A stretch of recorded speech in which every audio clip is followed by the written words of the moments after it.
This is the Gospel Revolution. Since you're knocking on the door, you're begging to come in, yeah. Unaware that all the while love's been knocking from within. You are the love you see, a perfect yet unique, righteous, holy.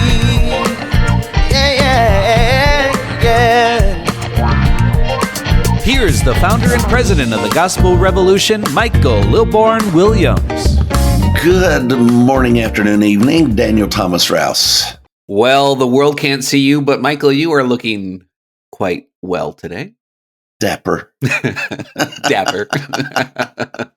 Yeah, that's pretty unequal when somebody tries to give you a compliment and you take over the compliment. That's quite all right.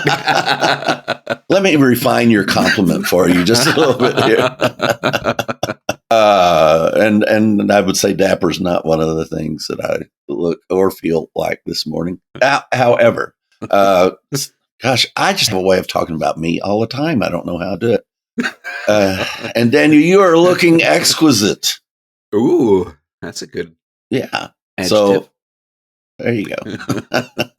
Well, I'll take it. Why not? Well, we did show the world a great picture of you the other day in the gym, and you were looking quite strong. Well, I was surprised by that photo. That's the reason I posted it, because I wanted to kind of say to myself, I don't look as bad as I think I do. Yeah. It looked like I go to the gym. I had my bottle, I had my gloves, I had my towel, I had all of the official stuff, and the background. It was a very nice photo. I don't know what's happening though, because I saw I had 20 comments, and then all of a sudden it drops to 13. Did that many people decide they didn't like my photo? I'm not even sure I want to know what that's all about. Anyway, but yes, thank you. I appreciate that. And I am on the way getting back into shape again. And when I say in shape, I'm not just talking about appearance, although that is the number one thing. It's how I look. I have admitted I am vain. And, that's the reason, when that handsome lady comes on and says, age is just a number. It's like, okay, yeah, where do we start here? But anyway, but how I feel also. So I'm getting back with a setback occasionally, but I've got to find out what is age and what is, long-term effects of 3 illnesses that I had in the last couple of years. So. But thank you for your compliments, and those of you that commented on my photo, and those that didn't. Shame on you. Well, we haven't done it in the last couple of weeks. Just forgot it because we had so many wonderful things going on. But how about today we welcome in our audience listening in the year 2080. Greetings to you. Wow, 2080.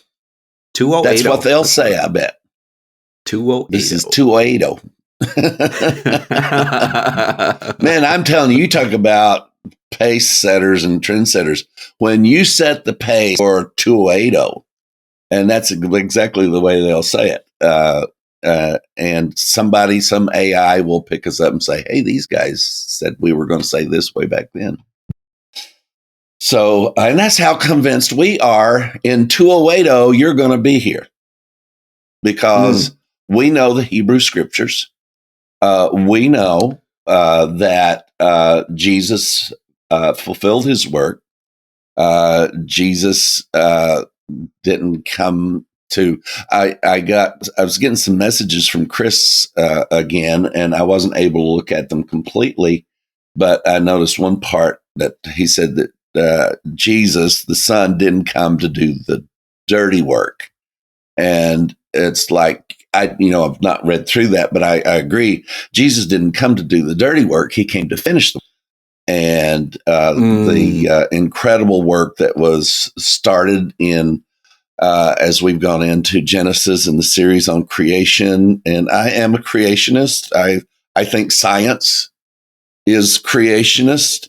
When you look at the things that have to be validated in the evolution story, there's just it's going to take a whole lot more beliefs in that than, at least from what I can see, than this powerful thing of creation. I watch a lot of nature stuff, and it was really funny to watch on this one. And they went through to show how that, like, I remember learning about mycelia in the floor of the forest, and how that without mycelia, this bacteria eating everything that falls to the forest floor.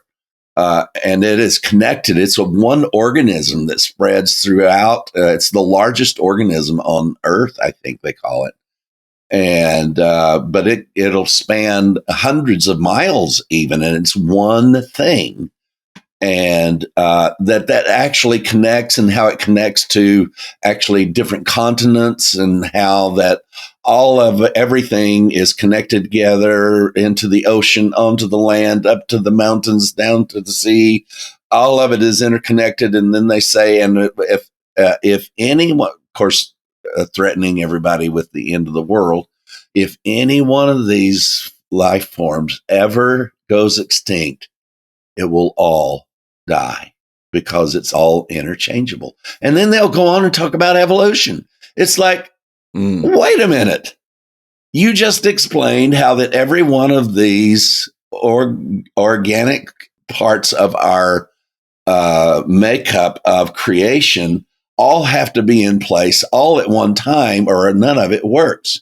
And yet you turn around then and say that this all started with, the single cell amoeba, which cannot exist unless all the other life forms are in place to support it. All of creation tells the story. It does tell the story. And so we're glad you're listening in 2080. I almost wish it was 2080 now, so we could say that. Happy 2080. 2080. Well, what's been brewing in your mind, Michael? What you been thinking about lately? Oh gosh, this is such a wonderful journey, and we have people that actually listen to us, Daniel, while we have fun. It seems as though that every subject that we cover continues to unfold itself for us. You would think I knew everything there was to know about beliefs, what they are, what they're not. And we do teach a tremendous amount.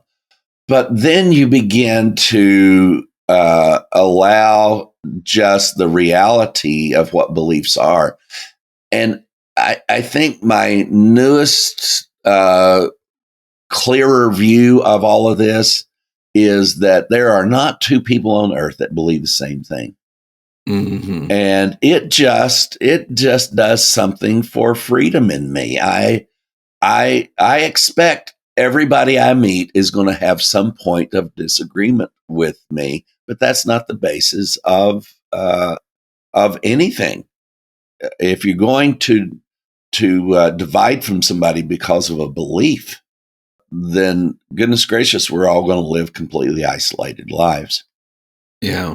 But it's amazing as I just go to the stores and realize, not only do I realize that everyone is righteous, but everybody believes something different about that. And that no matter what they or I believe about that, it doesn't change it. Oh, that's good. So, Daniel, you put me on the spot. I'm going to put you on the spot. What's got your attention this week? I watched a video here a couple days ago online on TikTok. I follow a couple of these people. They call themselves ex-evangelicals, deconstructionists, and different things like that. And they talk about their journey about being tied up in an evangelical church and the things that they went through in doing that. I think probably all of the ones that I have seen to this point, minus just a couple, have totally just become agnostic Yeah. or atheist. They just become offended by the whole idea of God or the Bible or anything like that. They just throw it all out. But the other day, I was listening to this girl, and she was talking about the responses that she gets from the videos that she makes, talking about being an atheist or agnostic. And she said one of the common things that she hears all over again, time after time, is that the Christians will come on and say, well, here's the problem is if I believe in God and it turns out I'm wrong, the only thing I've done is wasted some time. But if you don't believe in God and you finds out that you're wrong, you're going to spend eternity in hell. And they said, we'd rather waste some time on earth and believe in God and not take the chance. And I loved her response. It was really thought through and really good. And she said, the interesting thing is they have one belief and that there is one God. But she said, if you go all over the world, she said, there are hundreds and thousands and tens of thousands and maybe millions of gods that people serve. So her question is what if you pick the wrong God? What if you pick the wrong story? What if you pick the wrong thing to believe in? And she goes on for a couple minutes, and then she just ends her discussion with, I've just decided I'm not going to believe. And I thought about that, and I thought, that's a good response. I am not going to believe. And if I were doing the video, I would go on and say, but I know. Yes. I have a knowledge. And I think we talked about that a little bit last week, is that Paul gave this all up for what? For the knowledge of Christ in you, God. of glory. Yeah, here you are trying to get me going again. Yeah, that's been a major theme of the ministry and gospel revolution, is this switch from belief to knowing. And people say, well, hey, how can you know something? Well, if you knew, number one, the intricacy of the Hebrew language, I'm examining the possibility that God himself created the Hebrew language. We know he used the Hebrew language. He wrote out the 10 Commandments according to Moses, who was there at the time with his own finger. And then when you get into looking at, like I said, at the just very characters, each and every character of the Hebrew language, it can't be misinterpreted. It can't be. That little video that we posted this past week of the one guy taking just that one segment of Hebrew letter, it tells you what the intent is. It tells you what the purpose is. It tells you everything. Our language, you have to string together a whole bunch of things to get across a thought. Yeah. Now, the Hebrew language, the character itself almost tells the whole story, the single character, but it has to relate to the other characters in the same word. And then all of the words in that sentence, or whatever they would call it, all of those have to interact and relate to each other numerically and in conclusive harmony as to what the subject is about. It's not open for interpretation. It just isn't. And now you either know it or you don't.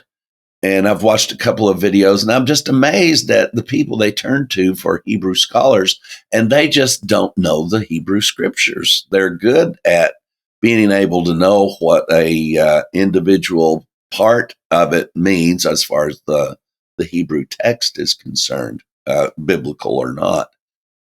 It's like they don't read. Now, that's Ethan's thing that he loves. He just loves reading through and connecting the story. And I remember just a week or so ago, he got so upset because he was watching this documentary about Moses, and they were talking to Hebrew scholars. And so the Hebrew scholar said, After 430 years they were in the wilderness, whatever it is. Ethan would be mad at me if I had to get it wrong. So 430 years. And then he said, then God starts doing this and that, and Moses starts doing this and that, and the Red Sea parts and this and that. And then the Hebrew scholar says, "That's great, God, but why did you wait 430 years?" And Ethan he was really ticked off. He said, "They didn't read in Deuteronomy where it says you'll be in bondage for 430 years. It wasn't like God decided that it was okay, all right, I'll do something finally. He told them they were going to be in bondage for 430 years." Yeah. So, and he said a 22-year-old shouldn't be finding this stuff out. So, and that's what's happening, folks. I mean, we've got things like this happening all the time, and everybody's researching, everybody's looking. We even had Mel keeps close tabs on us. And I accept Mel's calls because I know Denise is going to be on there. So, but he had a brief one that he wanted to share with us. And Daniel, I let you know about it. And it was on our 70 times 7 comments and just the impossibility of it. But Mel and a lot of them out there take us seriously that Jesus was always referring somehow to the Hebrew scriptures. And I'll be diddly dipped. Yeah. Mel did it, right? Yep. So share with us that 70 times 7. Does 70 times 7 show up someplace in the Hebrew scriptures pertaining to especially the forgiveness of sin? Yeah, certainly. So we were talking about Jesus was asked how many times we should forgive someone who's offended us. And his answer was, I believe that was Peter, and his answer was 70 times 7. And we went through the calculations of that, and I think it came down to every 2 minutes or you had to forgive somebody. And there was a prophecy in the book of Daniel. This is one that we talk about a lot, and this is Daniel 9. And of course, it's always good to read it. 9:24. 70 weeks are determined for your people and for your holy city to finish the transgression, to make the ends of sin, to make reconciliation for iniquity, to bring in everlasting righteousness, and to seal up the vision and prophecy, and to anoint the most holy. So he says 70 weeks. Now, it's interesting that and most Bible scholars, let me just read this statement about this passage here in Daniel. This is the known prophecy of the 70 weeks. The majority of scholars do understand the passage to refer to 77s or septets of years. That is a total of 490. 490 years.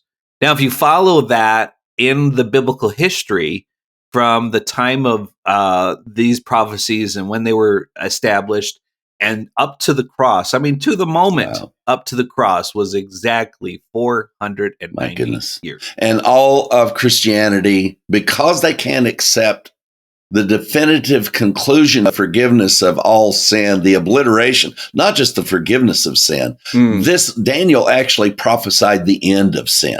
Yeah. You can't, there'll be a time when you can't transgress anymore. It's not even possible. And that you'll be righteous and you can't do anything about that either. So that was Daniel's prophecy about forgiveness of sin. My goodness. And so Jesus, I think, did have it in mind, this 70 times 7 prophecy of Daniel, because that was the 70 times 7 ultimate forgiveness of all sin of the whole world. Ooh, Mel good? Martin. I know. I'm so glad he listens to Denise. I'm telling you.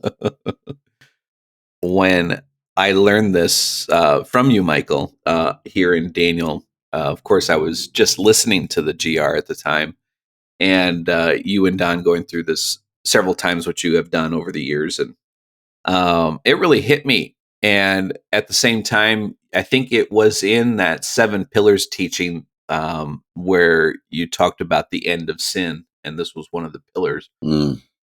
And this was actually the foundation on which I wrote my dissertation. I was getting ready to finish up my doctorate degree at Life Christian University, and I had to write, forget how many pages. I think it was a 150-page dissertation about a topic. And I did the Great Apocalypse. The end was just the beginning. And I went through all of the things that ended, and of course, inspired by the 7 pillars, and all of the things that ended at the cross. And this was one of the ones, was the end of sin. And I used the prophecy of Daniel and walk through all of the history throughout the years and how that 490 years come, and it ended at the cross. My goodness. I didn't know you did that. I did. I forgot I did it too. Jeez. But I shared this, I gave this book to my dad, and I was still pastoring at the time. And I think right as I was leaving, my dad was trying to understand what it was, speaking of belief, what it was that I was believing. And I said, well, I gave you my dissertation. Why don't you go read that? And I think you'll get an insight to where I'm at.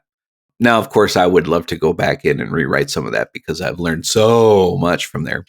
But he got to that 70 weeks of Daniel, which, as you just said, my dad's, he has done, actually, he's doing it right now. I saw it on his Facebook. He has gone through the years. It seems like once every other year or so, he goes through the book of Revelation. And so this is end time teaching is one of his favorite things to teach about. And I've heard him teach about the 70 weeks. Yeah. And like you said, it's just a big pause. It's a wait for, the 70th week to be established. And he comes back to me and he said, well, your math was wrong on the book of Daniel. And I said, oh, it was. I said, show me where it was wrong. Yeah. Well, it was just wrong. He wouldn't show me. I said, I want to know if I'm wrong. Show me where I'm wrong. But no, because there's nothing to show. I mean, 70 times 7 is 490. It's and the thing of it is that time itself, Einstein has tried to turn time into an element. And you get into a lot of crazy stuff then. And but time was established by God by placing sun, moons, and stars. Time itself is not an element. Time is measured by the motion of certain elements. And now it seems strange that, a 72-year-old that was a high school dropout is teaching you about how Einstein was wrong. But Einstein was wrong. It doesn't take a whole lot to know that time is not an element. Time doesn't warp. Time doesn't do any of these things. Time is something that passes and is measured. A day on this planet is not a day on Mars or on the moon or wherever. Time does not warp. There's not a time going on right alongside this time. But see, when you take time and you turn it into an element, elements can change into other things. So just like in our teaching on alloys. So if you accept the premise that time is an element, then you can apply all the elemental possibilities to time. And it sounds reasonable, but you have to accept the premise. You don't even have to pay for this part of it, folks. If you accept that premise that time is an element, number one, that's a huge belief. There is nothing to back that up at all. So it was God that established time. And then for Christians to take time, and they basically agree with Einstein that time is an element. Yeah. Because it can be put on hold. If you can put time on hold, it has become an element. Now, even when God dealt with a day, according to the story, to extend the day, why did he have to stop the sun in the sky or stop whatever stopped. Everything stopped for a bit. And the only way to time is to stop motion of the planets, because that's how time is. If you're a rational, reasonable person, you're wondering, Mike, why in the world are you even having to explain this? This is basic knowledge. You just have no clue how Einstein has thrown physics into a world of just, it is so speculative. It has taken on a mathematics. It has developed a mathematics that is connected to nothing. But the math says, well, the math says not anything based on something. It doesn't. It's just math. And you can develop a math on any theory because now it's based on a theory. But just because the math works on the theory doesn't mean the theory's right. So all of this has taken over our scientific world. And I really think that where we could have been even by now, if we had people that were thinking rationally about physics, and physics had not gone into this quantum world, that there's multiple places and multiple times, that our science would have been much further ahead. I'll guarantee you that all of our science and all of our physics that has led us further down the road has not been based on Einstein's theory. They've had to set it aside to make any progress at all. Because you know what you find with Einstein's theory? You find a black hole. And that black hole is in your understanding. It is a black hole. And the computers, when you run this math, they find black holes. Why? Because that's where the math goes. Nowhere.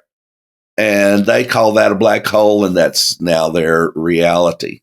So, and gosh, why am I rambling on about this so much? Because God is the one who chose to put all of these prophecies within a time frame. Nothing had to do with second guesswork. This is my view of the Hebrew language. It is as exact and revealing as time itself, because it does tie time to its validity. And so when Daniel's talking about 70 weeks, and then a bunch of Christians decide, well, we do not accept that sin and transgression has been done away with, so we're going to stop time. It's like, well, okay, you go with that and let us know how it turns out, because they'll still be waiting in 2080, and they'll still be waiting then. There will be Christians still waiting on the 70th week of Daniel to be fulfilled then. And it's 2080. Oh, yes. 2080. I stand correct. Yeah, and it's a beautiful thing to think about that now biblical time, prophetic time, scriptural time has all come to an end. Oh, God, Daniel. And it's all complete. It was there for a reason. It served its purpose. It brought us to Christ. It brought us Christ. It brought us redemption. It brought us salvation. It destroyed sin. It destroyed transgression. And at that moment when Christ died and rose again, all time ceased to be. And now we just live in that eternal, that never-ending righteousness. We are in the aeon without end. So the measurement of any time space, biblically, God, what did you take us here for? This is so captivating. The reality that time, we have experienced the end of time. Folks, the scriptures that used time to take prophecy and the law to the end of time. ended in correlation to what it was measuring. Time can't measure this anymore because it has been fulfilled. So concerning these things, we saw the end of time. Ooh, you're preaching now. Why don't we just shut this program down and say Selah and go on? Folks, you are involved in, goodness gracious, Daniel and I, and everybody that's involved in this, goodness gracious, we swim in way deeper waters than we are. And our feet don't touch the bottom ever, ever. We're always in the deep end, ever, always. And even when we try to, and then we think, well, here we can take a step down into the kiddie pool. It's like an illusion, and suddenly, boom, we're in over our heads. But boy, what an incredible experience. We are in such a space now, having concluded the end of time. There's nothing left except for us to understand what has happened. Can you imagine the amount of time we save by not trying to figure out what is going to happen? Go ahead, turn on any one of the TBNs, the CBNs, the networks, all the different Christian networks. They're going to be talking about the future. Yeah. And what the Bible has to say about the future. Well, the Bible doesn't say anything about the future. The future has been established in righteousness, and that's all it says. That is all it says. It says nothing else about Israel. It doesn't say anything about what's going on. It says nothing about who's going to be president. It says absolutely nothing about who's called. It doesn't say anything about who's chosen. All of that was settled 2,000 years ago. And the whole world has been called, the whole world has been chosen. Heaven and earth became one place, and God and man became one entity. Ooh, you're making me happy. That's my job, Daniel. Speaking of the end, I saw another video this week, and we had talked about light. And in the beginning, God, this was the first thing. On day one, he created this light, and you had pointed out how this wasn't the sunshine, this wasn't the stars. Yeah. This guy was being asked this question about, well, what was this light? And he didn't really give an answer, but I love the fact that the question's being asked. Yeah. But the one thing that he did point out was this verse in Revelation about what would happen at the end. And this is Revelation 22:5. Of course, this is where it says there'll be no more curse. The throne of God, the Lamb will be on it, and this is that the streets of gold and all that, which is a picture of the bride of Christ, which we're going to get into here in a few minutes. But verse 5 says this, that there shall be no more light there. They need no lamp nor light of the sun, for the Lord God gives them light, and they shall reign forever and ever.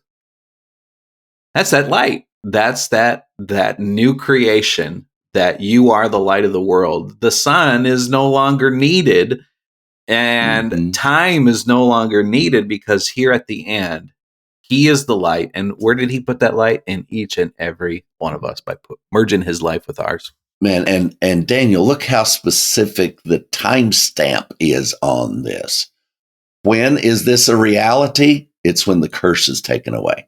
Yeah. There's the timestamp. Yeah. And we know exactly when this was fulfilled. Show me any other place that the curse, and all of Christianity says, oh, Jesus took curse away from them. They don't have to get sick, don't have to be poor, he don't have to be, he took the curse away, took the curse away. But would you also acknowledge that he took time away at the same time? Yeah. That he fulfilled all things. Yeah. When the curse was gone. According to that statement in Revelation, the moment the curse was dealt with, that's when all things were fulfilled. And Jesus said the statement himself. He said that the law and the prophets, most people reduce that to prophecy or law. Well, God didn't come do away with the law. That, and because he said he came to fulfill it. Well, he said law and prophets. Yeah. And he said he fulfilled both of them. And what is a fulfilled law? What is a fulfilled? The only way that you can define a fulfilled law is by its counterpart, a fulfilled prophecy. It means it's done. It's finished. And that's the only comparative that you have. Now, people come up with their own comparatives. And it's like, thanks for playing. It just does not work. It's what it leads to is 46,000 denominations. See, Mel, what you did? I know. These last 20 minutes are all your fault. That's good preaching. Yeah. And see, all it took was Mel helping us Denise helping us to focus on what we say we focus on. That the scriptures are all about Jesus. What was the 470 years of the prophecy of Daniel? It's all about Jesus. Yeah. What was the doing away with sin and transgression? All about Jesus. What was establishing right? It's all about Jesus. It's nothing about Jesus. It's 70 times 7. Wow, praise the Lord. I'm telling you, it's time to have, as they say, it's time to have church. It's time for worship, praise, song, a prophecy, an interpretation, and an offering. Sunday.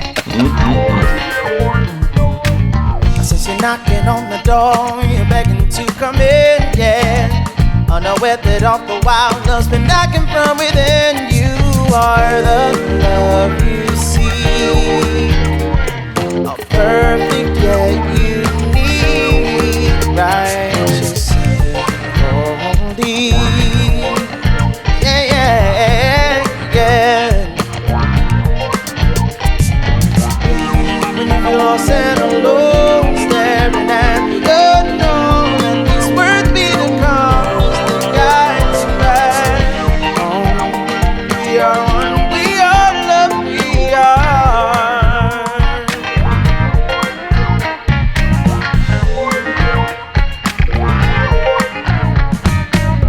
Know where you gotta be, nothing to complete. It's not a thing that you need, you're the love. Just remember to breathe and take a second off. Look, I'm just trying to remind you that you're perfectly divine, flawlessly designed.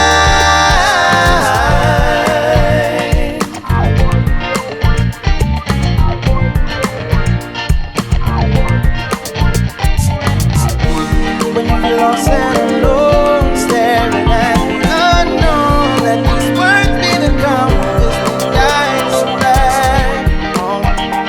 We are one, we are love, we are. Yeah, yeah.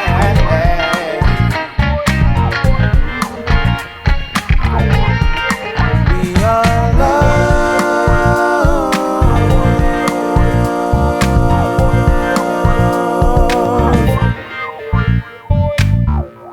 Well, last week, Michael, we teased everybody with our next commandment. We teased everybody that 2 divorced men were going to tell you everything you need to know about marriage. Oh, no. Who said that? The commandment this week, and of course, we are working from a list of commands and teachings of Christ. Some we have discovered were commands, and some we have discovered were just that, teachings. And most of them were commandments. And we are following this group on this particular website, which we will share with you once we finish the list.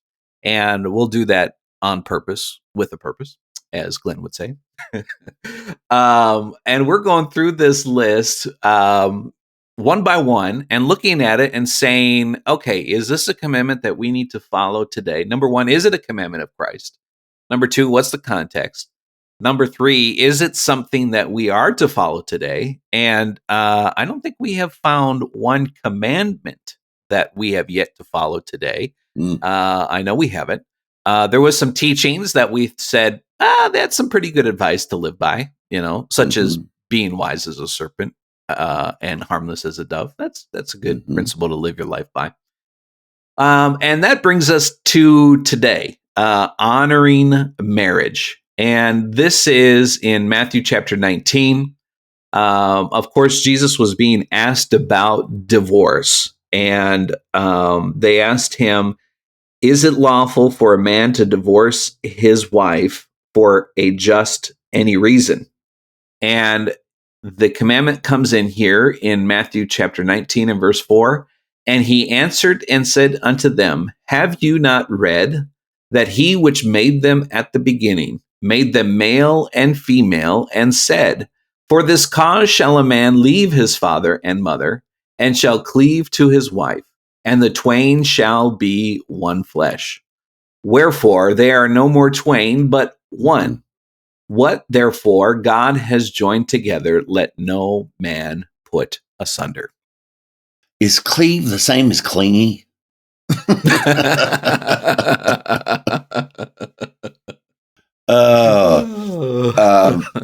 I do not want to be one flesh with anybody. I just, a few minutes maybe, but let's move on from there. But it is amazing that let me make this brazen statement from two divorced men who neither of us divorced because of reasons of adultery. Nobody on this planet honors marriage. Nobody does. Because they don't accept what marriage was created for in the Hebrew Scriptures. The Hebrew Scriptures were marriage was brought about. The cleaving and don't put asunder was all brought about with one thing in mind, not things, one thing in mind, and that is Christ and the church.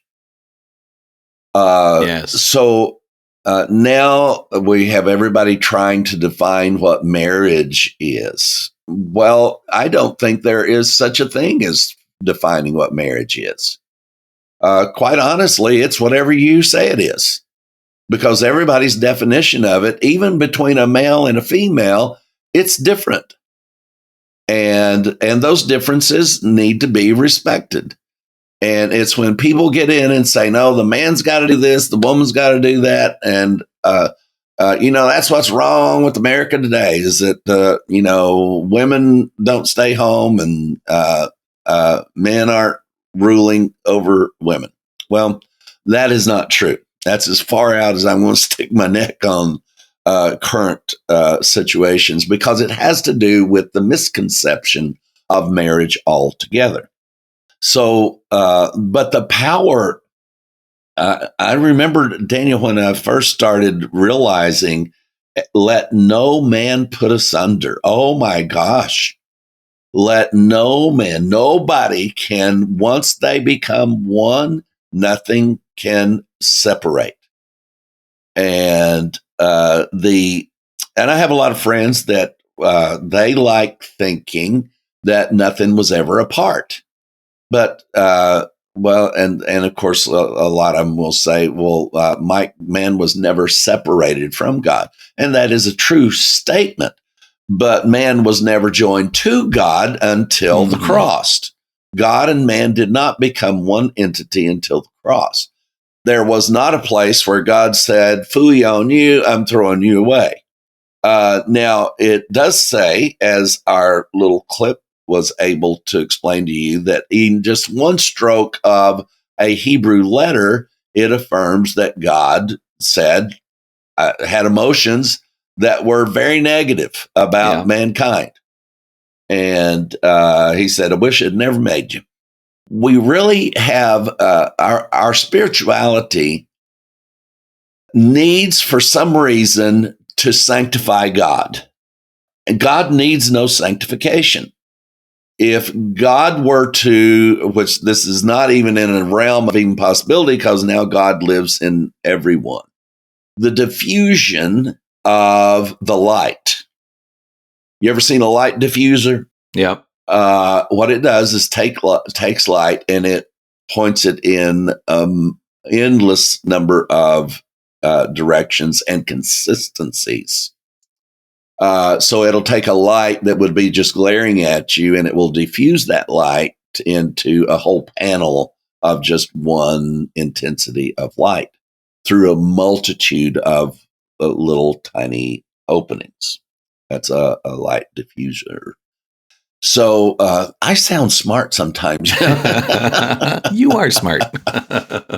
So what we're doing here is to establish an understanding that everything changed at the cross. And marriage is whatever you want it to be. Marriage is between a man and a woman. Yes, that is exactly right. It is the scriptural way. It was done that way for a reason, but it's not any of my business who wants to marry who. And here we wade in just a little bit, but I think it needs to be said for the clarity of the understanding of what marriage isn't. How many times in the power of what we're able to share in this ministry, it's that we're able to help us all understand what it doesn't say. Thing of it is, we know what it does say, therefore we know that is fulfilled. Marriage is fulfilled. So what about a, quote, marriage between two men and two women? What are 2 men and 2 women? Oh, God. See there, Mike? That's exactly where this stuff goes, right straight down. Between 2 men or 2 women. It's just absolutely irrelevant scripturally.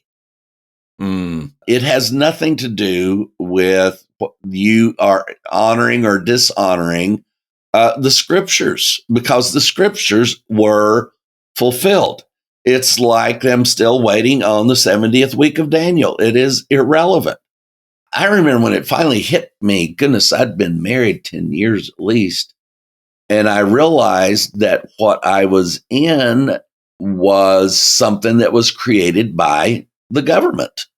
It wasn't created by God. The original institution of marriage was, but that was brought into fruition to bring us to Christ. So then what do we need to understand about marriage?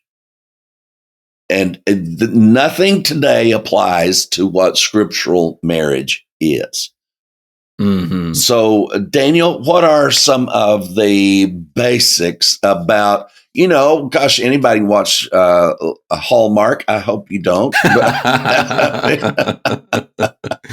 Because I can tell you what's going to happen. The guy's going to meet the girl in the new community, and he's going to fall for her. She's going to reject him. And then he finally gives up and goes the other way. Then she suddenly falls in love with him. She turns to him. He now says, Mom, I don't like you at all in the first place. And she goes away, I've made this horrible mistake. And then a tragedy happens. They get together, and that's a Hallmark movie. Okay. Yeah. I could write them every day.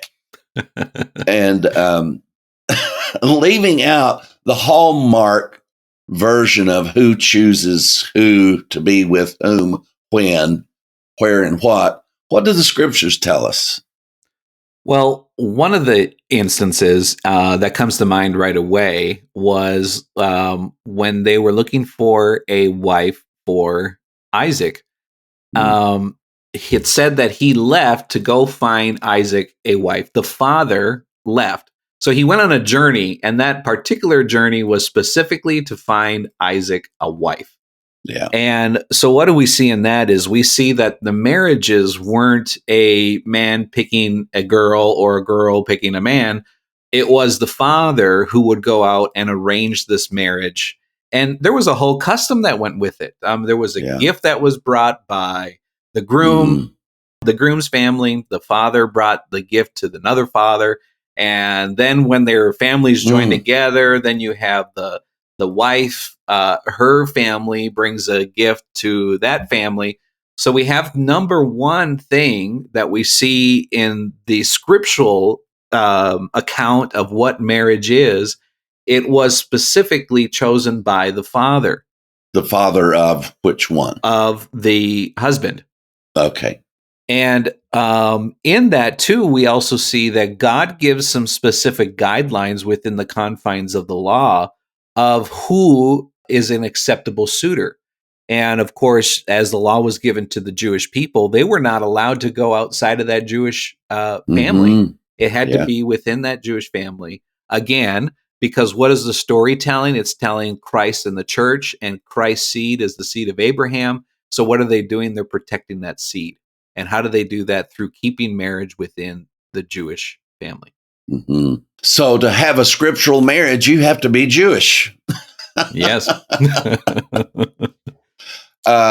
So that, all of this intricacy is very important.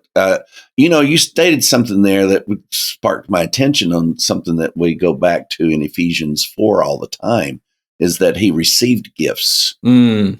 And you just pointed out the situation in which gifts are received by the father of the groom. It's considered a dowry. They were carrying this out all the way through. Goodness gracious, the early days in Tennessee, the woman had to have her dowry, and carrying out some semblance of this. But if you watch in anything of European history, the reason most of them married was because of the size of the woman's dowry. I was wondering where you're going with that. So it's all about size, right?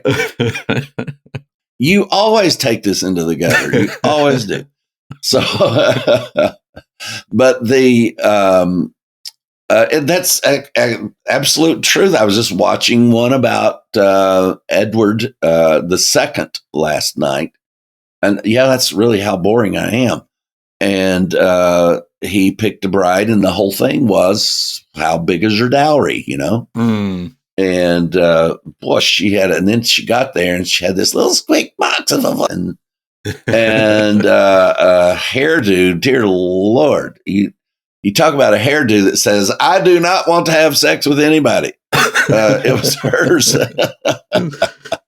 But anyway. They, according to the storyline, they did not consummate their marriage for quite some time while he carried on his relationship with his, whatever they called them, concubines, but that all of this was very kosher in English history. It was kosher all the way back through, much earlier than that. So, the talkiness we're doing about this is not to try to guide current policy about marriage. It's to let you know that a male marrying a male or a female marrying a female is just as scripturally qualified as a woman marrying a man in today's history. Mm-hmm. You are married in the eyes of the government. Why? Because it says these two become one. Well, we all became one with each other, males, females. We all became one. So that was fulfilled. The power of this is, yes, to accept that marriage is a belief system now. There's nothing scriptural about two people getting married. I don't care who it is. There's nothing scriptural about it. From male and female together to anything else you want to add, there is nothing scriptural about any of it. Well, and if you really want to get scriptural about it, Michael, Solomon had 700 wives. Yes. Fit that into your doctrine. But we have been delivered from the curse, right? And he had 300 concubines, too. Goodness. 1,000 women. Oh, my God. Well, and, here's just an example of a man trying to say he can actually accommodate all that. So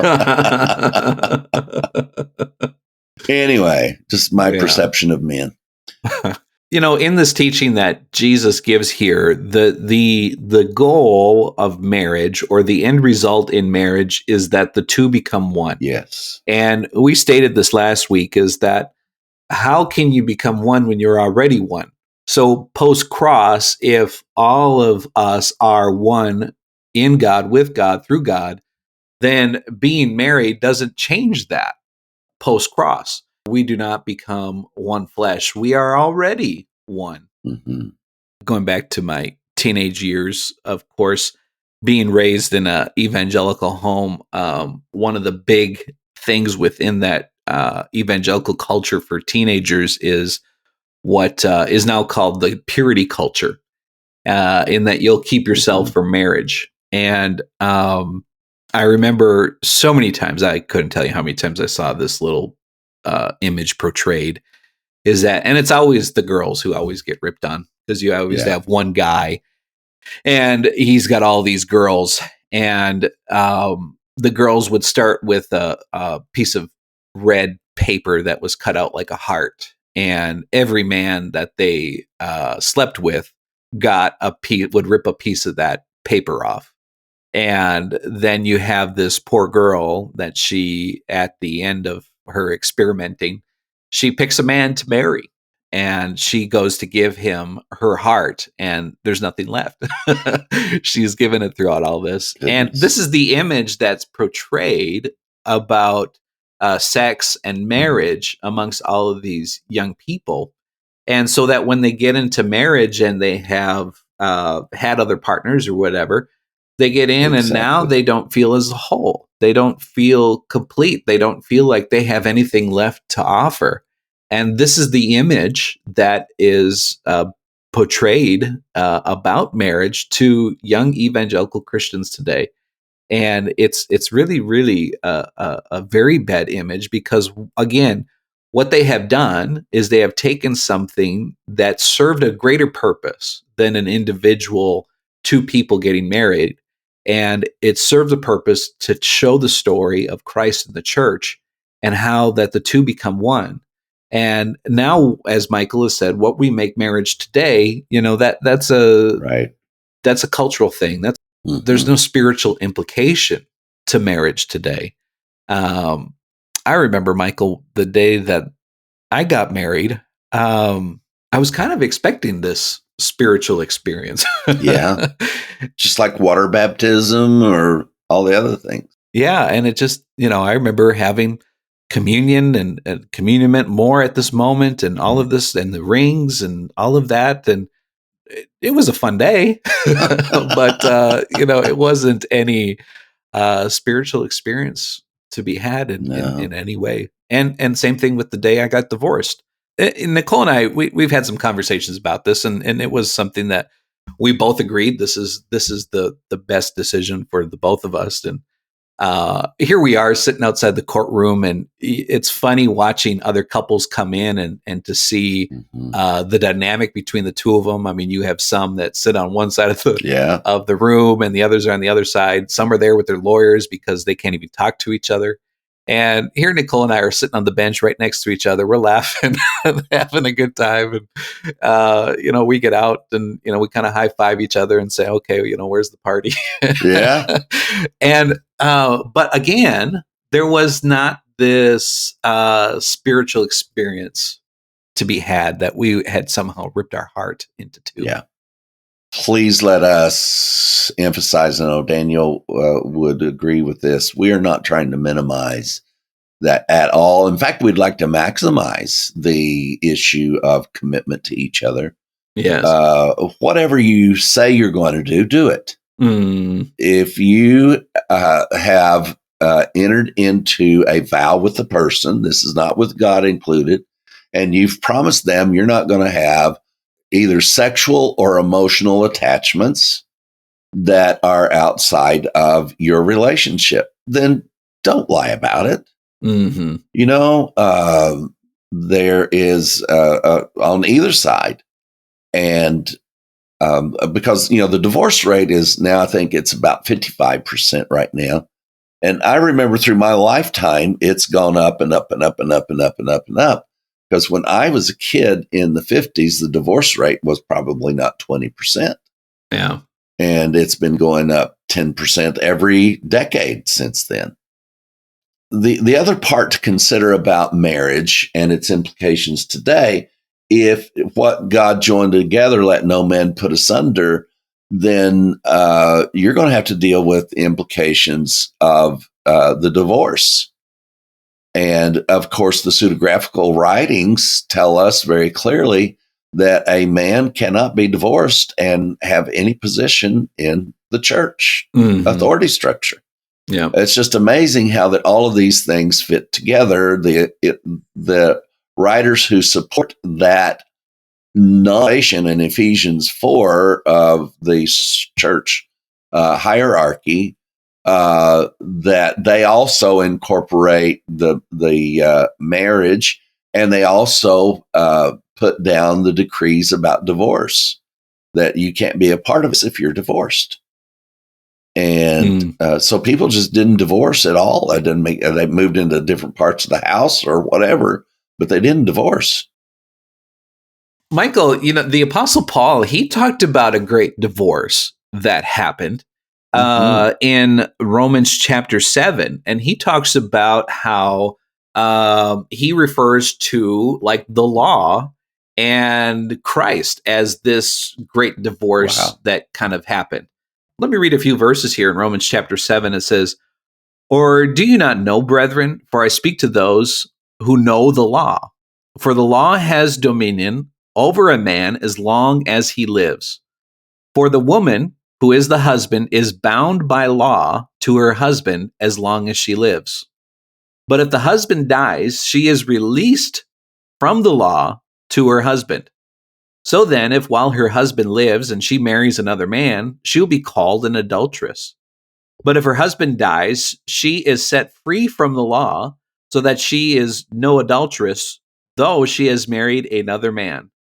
Therefore, my brethren, you also, having become dead to the law through the body of Christ, that you may be married to another, to him who has raised from the dead, that we should be the fruit of God." Hooray for divorce, right? Yeah. So, goodness gracious. I started watching this one little series. I couldn't take much of it, but Manifest, because it's intriguing. Of all the things that we know about time, I know there's no such thing as time travel. It's not going to be time travel. You can travel while time is going on. The sun's going up and coming down, but there's not time travel through time itself. But this is a time I've always loved time travel movies.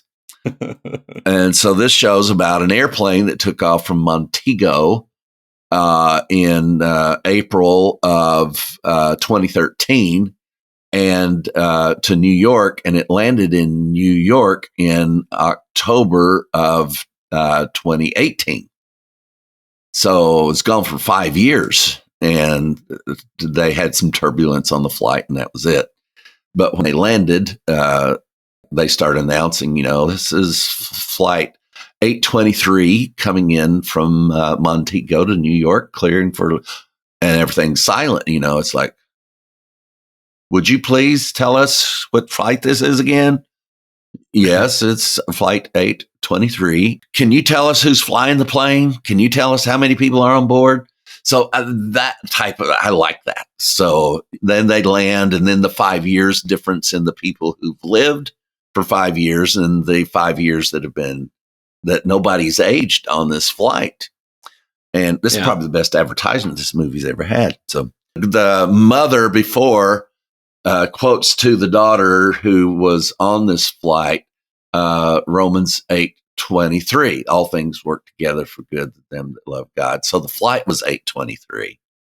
And then everything starts falling in place, that she gets connected to this place where a couple of kids were kidnapped, and the address was 823.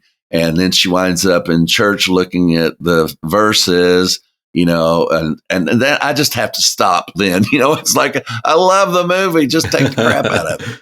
And so, but in reference to that, 823, all things work together for good to those, as Don pointed out to us, those that are loved by God, which God loved everyone. But the context of that in Romans 8 is that everything has worked together for the good. God's anger, God's wrath, God's judgment, God's marriage, all of these covenants and feast days and everything, all things worked together. It is a past tense statement.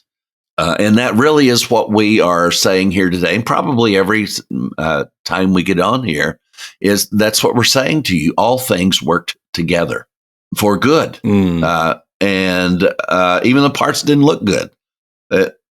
The culmination of it was for good to everyone that God loved, as we learned from Don Bartlett. So, Michael, as we always do, we have taken the story of marriage. We've taken this commandment that we should honor marriage. We've looked at the Hebrew scriptures. We've seen marriage as a great parable.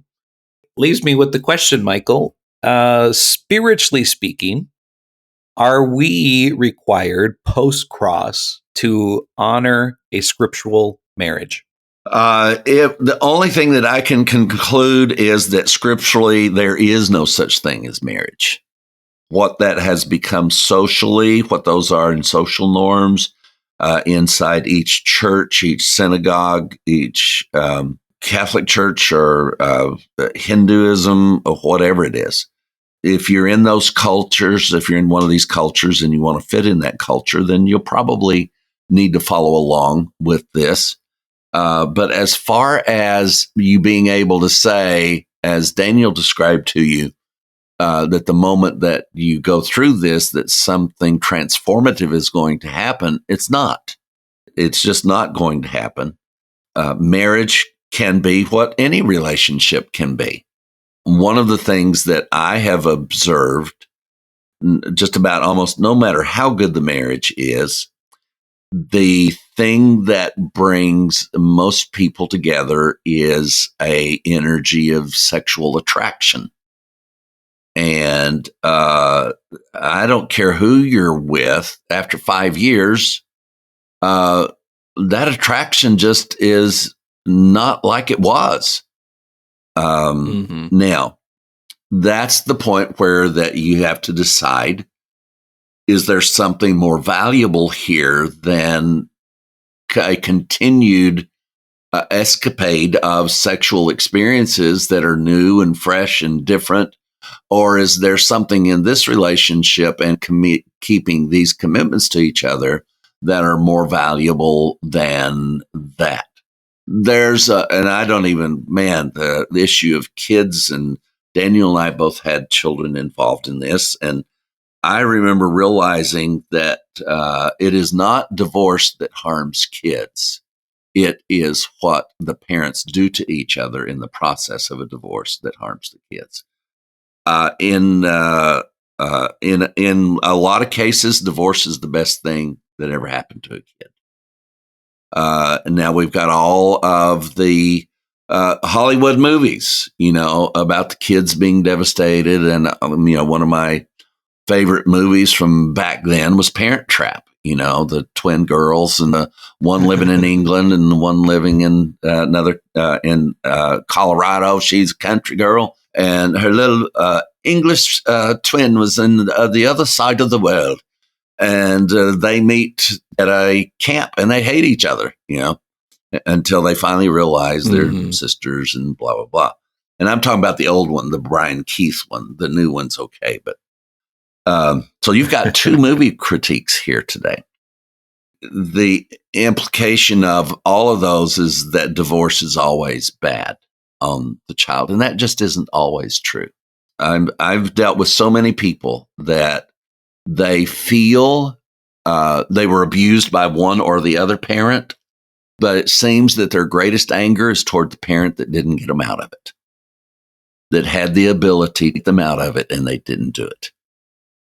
And so, folks, this is not an ironclad anything, any direction, except for the ironclad understanding of this marriage that took place between Christ and the church.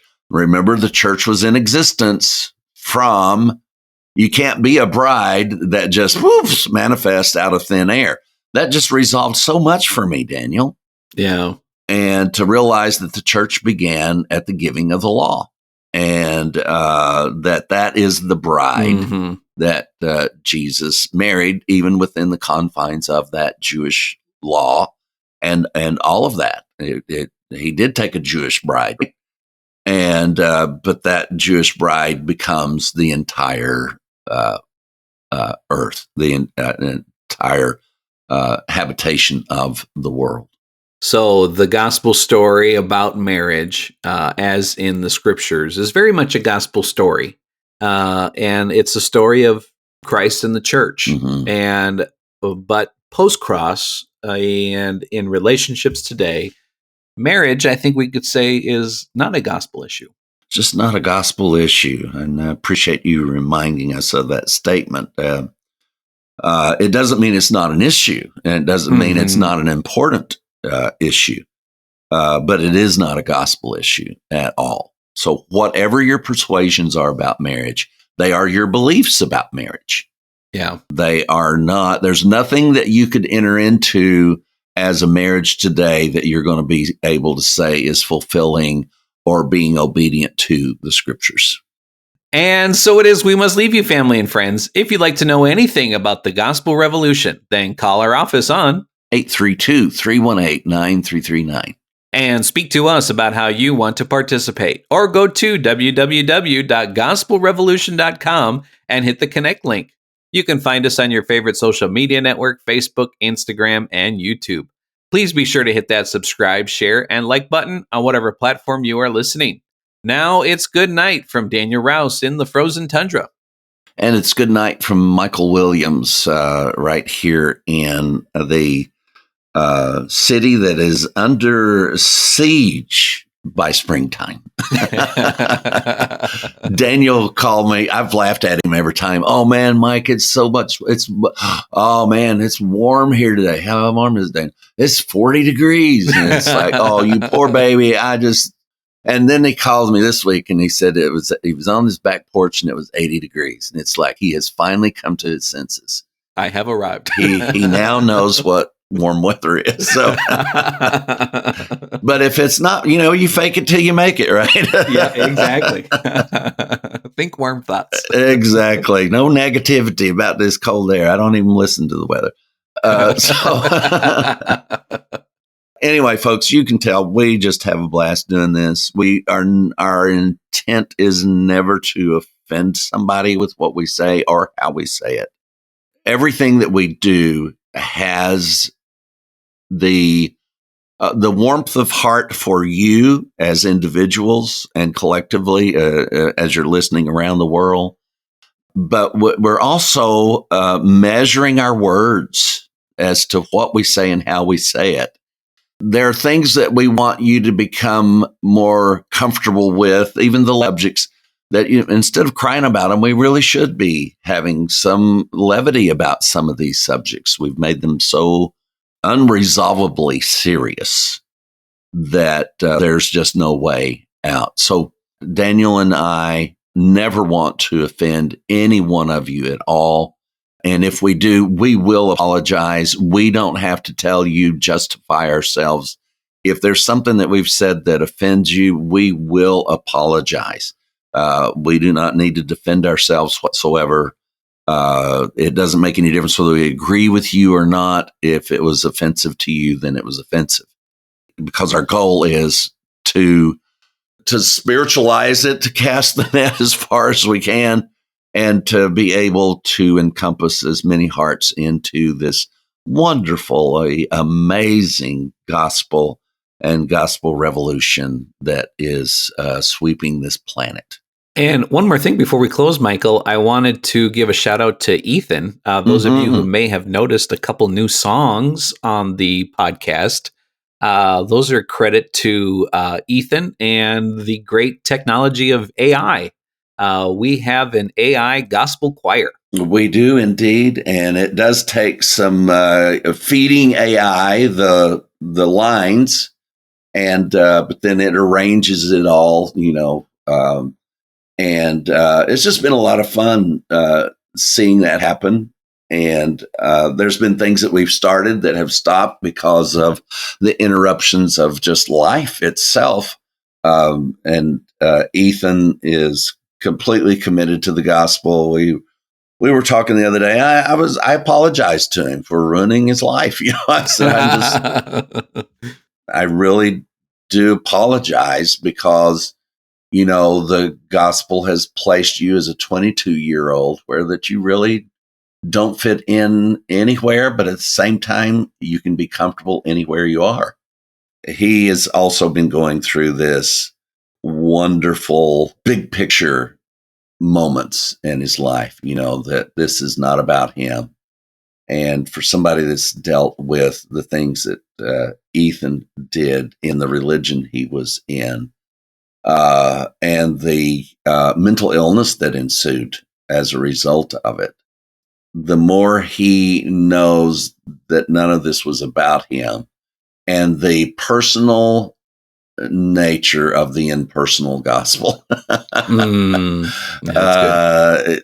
one has really lit his fire, is that it's so not a personal relationship, but it so fits every individual so personally, so individually. The gospel itself will wrap its arms around your soul and your mind, and the Holy Ghost, the great comforter, is there to comfort you with the truth. We sure hope that you enjoyed today's Powercast. And remember, we'll be here to do the same thing all over again next week. Only, Don always made me say, better.